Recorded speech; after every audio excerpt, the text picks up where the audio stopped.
کچری ستاسو ماشومان وی واغه د شپږو میاشتو نه کم یا زیات وي او تاسو هغه ته پي ورکوي نو کم ماشومان چې د شپږو میاشتو نه کم دي نو هغه ته د مور والا چې کم پي دي هغه بهترین پي دي او کچری ستاسو ماشومان د شپږو میاشتو نه زیات وي نو دا غینه بعد بیا داسې کم خوراکونه دي چې تاسو خپل ماشومانو ته ورکول شي د شپږو میاشتو نه چې کله برشي یعنی زیات شي او کچری ستاسو ماشومان د شپږو میاشتو نه کم او په دې دوران کې ستاسو ماشومانو ته د پيو څه مسله یا څه تکلیفي نو په کمنټ کې چې کم لینک ته پاغه باندې تاسو مکمل ویډیو کتل شي چې په دې دوران کې تاسو کم پي ورکول شي او کم پي ورته بهترین دي او کله چې تاسو ماشومان د شپږو میاشتو نه زیات شي او کله بیا تاسو دیتا خوراک ورکوي نو دیتا مونږ په میډیکل کې وینینګ فود وایو په دې دوران کې تاسو د ټولو ناول هغه ته کیلا ورکول شي چې دا خو یو پسته ډیره زیاته ده او ورکوټي چې او دا قدرتي خوګه د کم ته چې نیچرل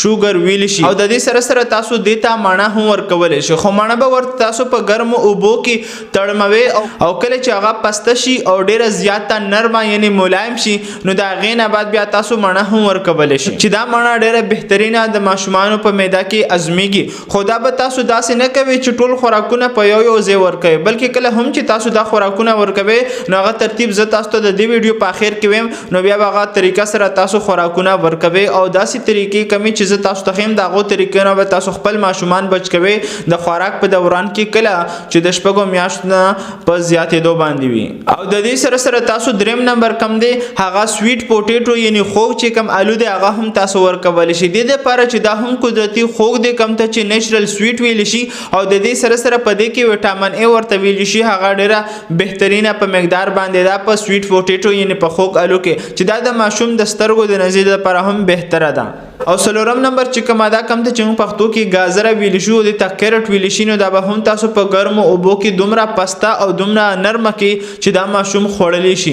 ځکه چې په دې کې وټامین ای هم ورته ویل شي هغه هم دا پکې انټي اکسیډنټ ورته ویل شي هغه هم دی پکې چې دا د ماشوم د وجود نه هغه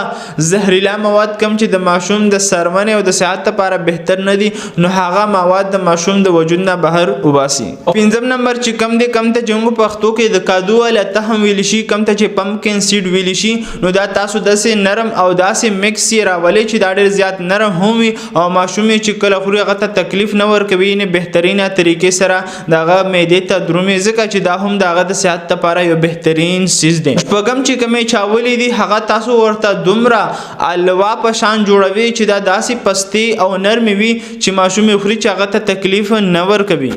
او اوم نمبر کم چې مونږ په پښتو کې ورته د انډه والا زیړ وایو کم ته چې ایګ یلک ویل شي نو دا تاسو هغه ماشوم ته ورکول شي کم ماشوم چې د شپږو میاشتو نه بر روان وي خو په دې دوران کې به تاسو احتیاط کوئ چې د ماشوم ته د دې د وجه نه الرجي وغیره خو نه کیږي د الرجي مطلب دا دی چې دغه معده دغه خېټه دغه سینه وغیره خو نه خرابوي هغه ته خو څه نقصان نه ورسوي او څه تکلیف خو نه ورکوي ځکه چې دا دومره بهترین چیز دی چې د ماشوم چې کم برین او مغز دی دغه په ډیولپمنٹ کې دغه په جوړېدو کې دغه په ترقی کې یو بهترین کار کوي نو هغه یګړ هغه ماسته کم چې په کور کې خالص جوړ شي نو هغه بیا تاسو ماشوم ته ورکول شي خو د ماشوم کنډیشن په دې دوران کې ګوري چې ماشوم څنګه دی آیا دا صحتمند نه دی دا خو په بد نه راځي نو په دې دوران کې هم تاسو ته خامخا د خپل ماشوم صحت ته قتل ضروری دي او نه هم نمبر چې کم دی کم ته چې موږ په پښتو کې شملي ویلی شو یا څوک ورته تروه هم وایي څوک ورته سنو منخلي نو په دې دوران کې تاسو ماشوم ته دا هم ورکول شي چې په هغه کې مالګه شامل نه وي نو دا د ماشوم د لپاره یو بهترین چیز دی ځکه چې په دې کې کیلشیم ورته ویل شي او فاسفیټ ورته ویل شي چې دا ډوکو سره دغه صحت ته یو بهترین چیز دی کچري د ماشوم صحت بهتر وي خوز کچري یو ماشوم د تاسو خوراک ورکوي نو تاسو په ذهن کې به خامخا دا کوېسچن راوچت شي وي چې موږ ماشوم ته څنګه خوراک ورکو څومره دوران پورې ورکول شو او څه الرجي علامات موږ ته ملاوي دي شي نو زه تاسو ته لږ داسې سیمپل په پښتو کې ویم چې ګوري کله هم تاسو ماشوم ته یو خوراک شروع کړئ نو د 3 ورځو نه ونیسه تر 5 ورځو پورې هغه خوراک ورکوي په خپل مقدار او په خپل ټایم سره او هغه خوراک تاسو